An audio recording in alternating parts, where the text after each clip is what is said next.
ഓടിക്കൊണ്ടിരിക്കുന്ന വാഹനത്തിന് തീ പിടിച്ചു എന്നൊക്കെ ഈ അടുത്ത കാലത്തായി വളരെ ഫ്രീക്വൻ്റ് ആയിട്ട് നമ്മൾ കേട്ടുകൊണ്ടിരിക്കുന്ന വാർത്തകളാണ്. ഇത് വളരെയധികം ആശങ്ക ഉണർത്തുന്ന ഒരു സംഗതിയാണ് എങ്കിലും നമ്മൾ ആരും വാഹനങ്ങളിലെ യാത്ര ഉപേക്ഷിക്കാറില്ല, അല്ലേ?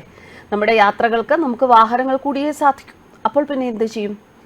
വിഷമിക്കേണ്ട, പരിഹാര നിർദ്ദേശങ്ങളുമായി MVD നമുക്കൊപ്പമുണ്ട്. സംസ്ഥാനത്ത് വാഹനങ്ങൾ അഗ്നിക്കിരയാകുന്നതിൻ്റെ പ്രധാനപ്പെട്ട കാരണങ്ങളിലൊന്ന് ചൂട് കൂടി വരുന്നത് തന്നെയാണ് എന്ന് മോട്ടോർ വാഹന വകുപ്പ് കഴിഞ്ഞ ദിവസം മുന്നറിയിപ്പ് നൽകിയിട്ടുണ്ട്.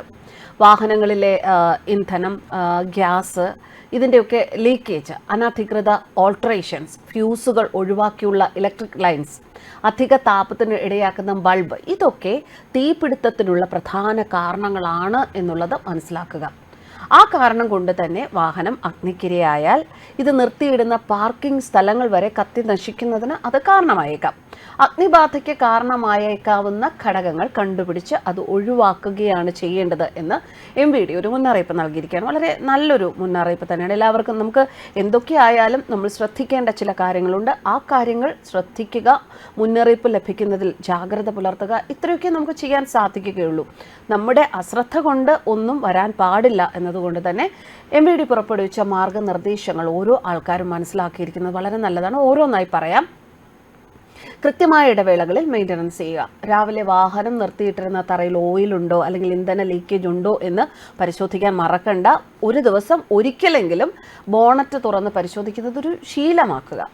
അതുപോലെ തന്നെ വാഹനത്തിൻ്റെ പുറം ഭാഗത്തിന് പുറമെ എൻജിൻ കമ്പാർട്ട്മെൻറ്റ് എപ്പോഴും നീറ്റാക്കി വെക്കുക. ഇനി ലീക്കേജ് ഉണ്ടെങ്കിലും ചെറിയ അഗ്നിബാധ ഉണ്ടാകാൻ ഇടയുണ്ടോ എന്ന് നമുക്കൊരു തിരിച്ചറിയലിനും ഇത് ഉപകാരപ്പെടും. പിന്നെ കൃത്യമായ ഇടവേളകളിൽ ഗ്യാസ് ലൈനുകളിൽ പരിശോധന നടത്തുക. ഗ്യാസ് ലീക്ക് ഇല്ല എന്ന് ഉറപ്പുവരുത്തുക. ഗ്യാസിൻ്റെ ഒരു ചെറിയ സ്മെൽ അനുഭവപ്പെട്ടാൽ സർവീസ് സെൻ്ററിൽ കാണിക്കാൻ മടിക്കേണ്ട, റിപ്പയർ ചെയ്യുക. വാഹന നിർമ്മാതാക്കൾ നിഷ്കർഷിച്ചിട്ടുള്ളതും നിയമവിധേയതുമായ പാർട്സുകൾ മാത്രം ഉപയോഗിക്കുക. അതായത് അനാവശ്യ ഓൾട്ടറേഷൻസ് അത് വേണ്ട. ഇന്ധനക്കുഴലുകളും വയറുകളും കൃത്യമായി ക്ലിപ്പ് ചെയ്ത് ഉറപ്പിക്കുക. പാനൽ ബോർഡ് വാണിംഗ് ലാമ്പുകളും മീറ്ററുകളും സദാ നിരീക്ഷിക്കണം. കൃത്യമായ ഇടവേളകളിൽ കൂളന്റും എഞ്ചിൻ ഓയിലും മാറ്റിയിരിക്കണം. വലിയ വാഹനങ്ങളിൽ പ്രൊപ്പല്ലർ ഷാഫ്റ്റിന് ഇരുമ്പ് ബ്രാക്കറ്റുകൾ ഘടിപ്പിക്കുക. കന്നാസിലും ബോട്ടിലുകളിലും മറ്റും ഇന്ധനം വാങ്ങി സൂക്ഷിക്കുന്ന ഒരു പ്രവണത പലർക്കുണ്ട്. അങ്ങനെയുള്ള ആ ഒരു സംഭവം അത് നമുക്ക് വേണ്ട, അത് കർശനമായി ഒഴിവാക്കുക. വളരെ ചൂടുള്ള കാലാവസ്ഥയിൽ ഡാഷ്ബോർഡിൽ വെച്ചിട്ടുള്ള വാട്ടർ ബോട്ടിൽ ലെൻസ് പോലെ പ്രവർത്തിച്ച് സീറ്റ് അപ്പോൾസ്ട്രിയും പ്ലാസ്റ്റിക് ഭാഗങ്ങളും തീപിടിച്ചിട്ടുള്ള നിരവധി സംഭവങ്ങൾ റിപ്പോർട്ട് ചെയ്തിട്ടുണ്ട്. അതിനാൽ തന്നെ വാട്ടർ ബോട്ടിലുകൾ, സാനിറ്റൈസറുകൾ, സ്പ്രേകൾ ഇതൊന്നും ഡാഷ്ബോർഡിൽ സൂക്ഷിക്കുകയേ വേണ്ട. ഇനി നമ്മൾ വിനോദയാത്രയോ ഒക്കെ പോകുമ്പോൾ സ്റ്റൗ ഉപയോഗിച്ച് ഭക്ഷണം പാകം ചെയ്യുന്നത് വാഹനത്തിൽ വെച്ചാകരുത്, അത് ശരിയല്ല. വാഹനത്തിനകത്ത് ഇന്ധനം, തീപ്പെട്ടി, ലൈറ്ററുകൾ, സ്ഫോടക വസ്തുക്കൾ ഇത് സൂക്ഷിക്കുന്നത് ഒഴിവാക്കുക. ആംബുലൻസുകളിൽ ഓക്സിജൻ സിലിണ്ടറുകൾ കൃത്യമായ ബ്രാക്കറ്റുകൾ ഉപയോഗിച്ച് ഉറപ്പിക്കുക. റെഗുലേറ്ററുകൾക്ക് തകരാറുകളില്ല എന്ന് ഉറപ്പാക്കുക.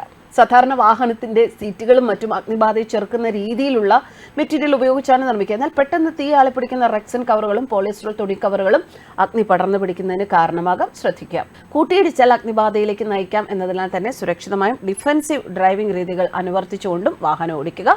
എല്ലാ വാഹനങ്ങളിലും ചെറിയ ഫയർ എക്സ്റ്റിംഗ്വിഷർ പെട്ടെന്ന് ഉപയോഗിക്കാൻ പറ്റുന്ന രീതിയിൽ സൂക്ഷിക്കുക. വാഹനങ്ങൾ നിർത്തിയിടുമ്പോൾ പരിസരത്ത് ഉണങ്ങിയ ഇലകളോ പ്ലാസ്റ്റിക്കോ മറ്റ് അഗ്നിബാധയ്ക്ക് സാധ്യതയുള്ളതോ ആയ വസ്തുക്കൾ കൂടിക്കിടക്കുന്ന സ്ഥലങ്ങൾ നിർബന്ധമായും ഒഴിവാക്കുക. ഇതൊക്കെ ശ്രദ്ധിക്കുക. എല്ലാവരും സുരക്ഷിതമായി യാത്ര ചെയ്യുക. നിങ്ങളുടെ യാത്രകൾ സുരക്ഷിതമായിരുന്നാൽ, നിങ്ങളുടെ നിരത്തുകളിലെ ഡ്രൈവിംഗ് സുരക്ഷിതമായിരുന്നാൽ നമുക്ക് എപ്പോഴും സന്തോഷവും സമാധാനവുമുള്ള ഒരു യാത്രയും ഒരു ജീവിതവും നമ്മുടെ കയ്യിൽ പ്രാപ്തമാകും. ന്യൂസ് ഡെസ്ക് കർമ്മ ന്യൂസ്.